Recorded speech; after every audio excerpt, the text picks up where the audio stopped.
Welcome to this episode of the story. Have you subscribed yet? Chapter 150, Fierce Battle at the Camp, a Sudden Turn of Events. The moment Sumu's fingertips touched the curtain of the tent, the spiritual energy flowing in the surrounding air suddenly surged like boiling water. His pupils constricted, and time-reversing spiritual energy roared to life in his meridians. This unnatural rippling of spiritual energy was clearly caused by someone deliberately channeling a secret technique. Exposed. The thought had barely formed in Sumu's mind when he heard the sharp whistle of something cutting through the air. He tapped his toes, spun, and rolled sideways as 3 jet-black daggers hissed past his nose, embedding themselves deeply in the wooden post behind him. The blades trembled, glinting with a venomous blue sheen. From all directions, figures in black emerged from the shadows. Clad in dark robes over tight-fitting clothes, their hoods revealed eyes, devoid of any spark of life. Sumu instantly recognized the silver balance emblem embroidered on their chests. The Spirit Balancer's Death Corps, elite assassins trained for lethal missions. "Take him alive!" The leader of the Death Warriors spoke in a voice like gravel, his twin daggers crossing to form a Hanguaning X. Sumu shifted his stance, weaving time-reversing spiritual energy into a translucent light membrane around himself. Bang! Bang! Bang! The first 3 Death Warriors to charge collided with the membrane, only to be thrown back 3 steps, their hukou-is split and bleeding. Seizing the moment, he drew a jade pendant from his waist. As spiritual energy flooded into it, the pendant transformed into a 3-foot-long sword, its ridge shimmering with shifting red and blue hues. Time-reverse spatial shuttle slash. Sumu's figure blurred and vanished, reappearing instantly behind a Death Warrior to his left. The sword sliced through the air, leaving a dazzling trail of light. The warrior never even turned around, crumpling to his knees with a hand clutching his throat, blood gushing between his fingers. But the Death Warriors seemed incapable of fear. As the front ranks fell, those behind trampled over their comrades' bodies to press the attack. Their weapons glowed with the aura of different spiritual attributes: fiery heat, icy cold, and crackling lightning interweaving to form a jinfa that faintly suppressed spatial spiritual energy. Sumu attempted 3 successive teleports, only to be blocked by invisible walls of spiritual energy. A shard of ice grazed his shoulder, instantly frosting over, its bitter cold seeping into his meridians. He tensed. These Death Warriors could seal space with their array techniques.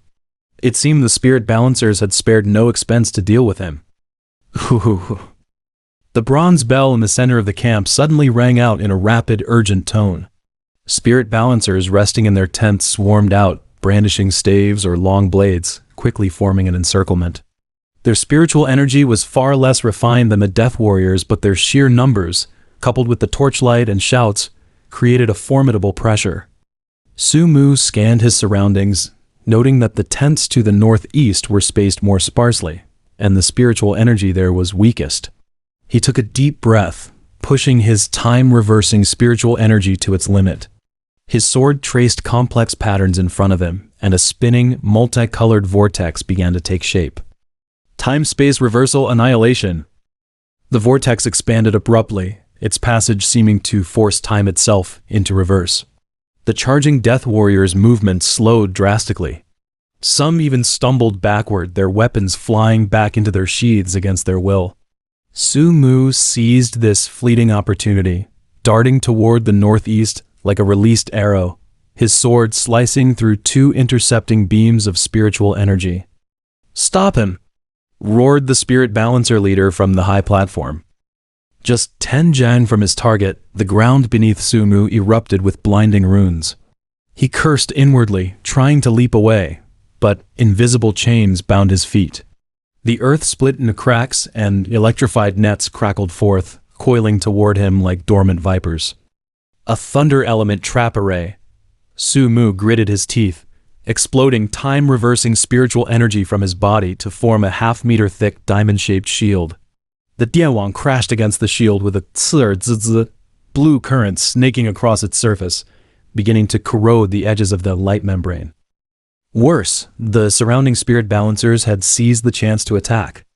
Dozens of multicolored spiritual energy beams rained down like meteor showers, some exploding against the shield in ripples, others grazing its edges to set nearby tents ablaze.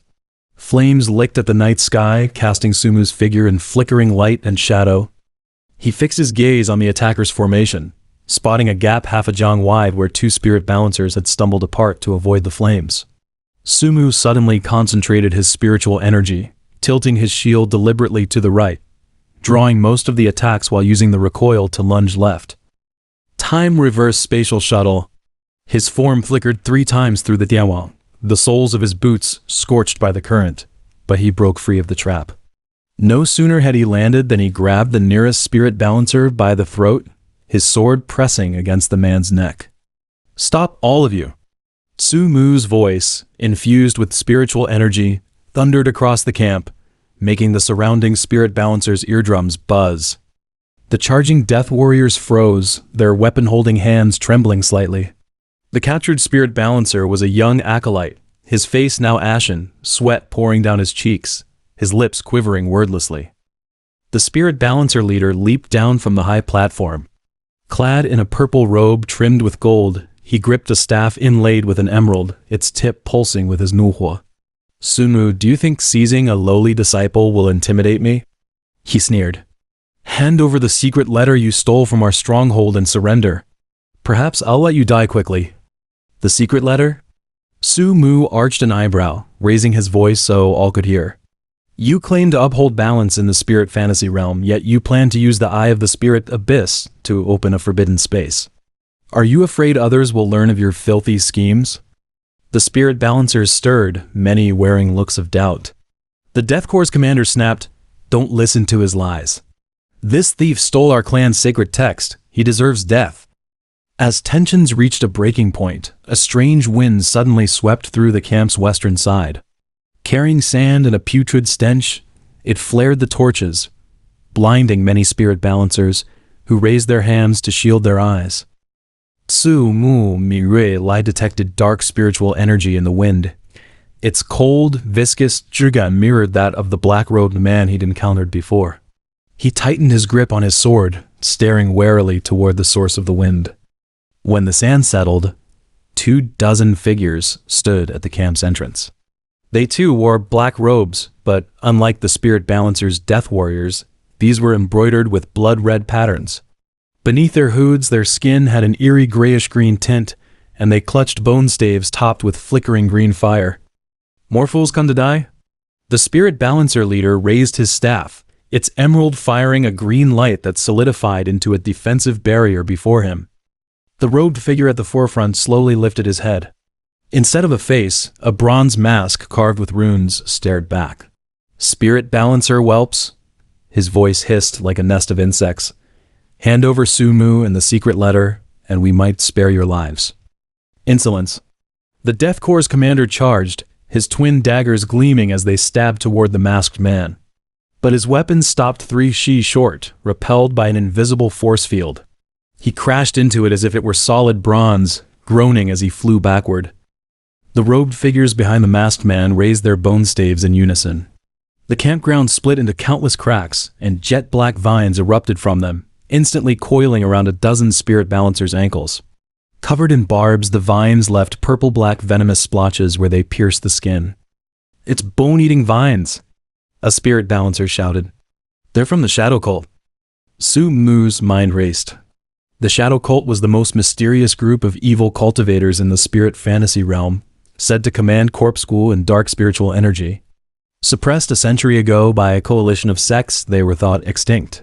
Why had they appeared here? In the chaos, the captured spirit balancer suddenly bit at Sumu's wrist. Sumu dodged sideways, shoving the man toward 2 onrushing death warriors.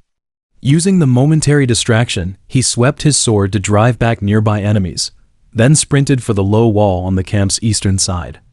"Stop him!" The spirit balancer leader and the masked man shouted in unison. 3 sides clashed in an instant. Spirit balancer spells, death warrior blades, and shadow cult sorcery, jiaozhucheng, a bizarre, chaotic spectacle. Sumu darted through the fray, his time-reversing spiritual energy letting him anticipate and evade fatal strikes. He witnessed spirit balancers mummified by shadow vines, death warriors' daggers piercing robed throats, and the bronze-masked man incinerating 3 spirit balancers with a wave of his hand. Reaching the low wall, Su Mu's left arm was scorched by black mist from a bone staff, leaving 5 deep gashes exposing bone, the flesh around them rotting at a visible pace. Clenching his teeth, he gathered spiritual energy in his palm and struck the wall, which crumbled to reveal a gap. Leaving so soon? The masked man appeared before him, his bone staff pointing at Su Mu's forehead. The clues to the Eye of the Spirit Abyss belong to us alone. Su Mu's pupils contracted. His opponent's teleportation was faster than even his time reverse shuttle. In a split second, he spun, taking the blow on his back. As the black mist drove on him, he used the recoil to burst through the gap, pouring all his time-reversing spiritual energy into his sword and slashing back with an arc of light. The blade severed the pursuing vines, exploding into a blinding glare. Su Mu fled into the forest, ignoring the branches tearing at his face. Behind him, the masked man's roar and the spirit balancer's screams faded, but he didn't look back. He knew this melee was just the beginning. The Shadow Cult's appearance had made the race for the Eye of the Spirit Abyss infinitely more tangled. After crossing 3 valleys, Su Mu stopped in a hidden cave. Leaning against the stone wall, he gasped for breath, his back throbbing with searing pain, the rot on his left arm spreading to his elbow. Tearing a strip from his robe, he dipped it in stream water to clean the wounds, his mind racing. What was the connection between the Shadow Cult and the Spirit Balancers? Why were both so obsessed with the secret letter? And most importantly, who was the guardian of the Eye of the Spirit Abyss mentioned in the letter? Moonlight filtered through the trees outside, casting dappled spots inside the cave. Su Mu clutched the secret letter to his chest, his fingertips brushing the raised runes on its surface. He knew the road ahead would grow far more dangerous, but no matter how many enemies lay in wait, he had to find the Eye of the Spirit Abyss, to uncover the conspiracy, and to honor those who trusted him. Night deepened, and distant wolf howls echoed. Su Mu closed his eyes, channeling spiritual energy to heal, time-reversing energy flowing gently through his body to repair damaged meridians. When the first rays of dawn spilled into the cave, he opened his eyes, their resolve as steady as ever. A new journey had begun.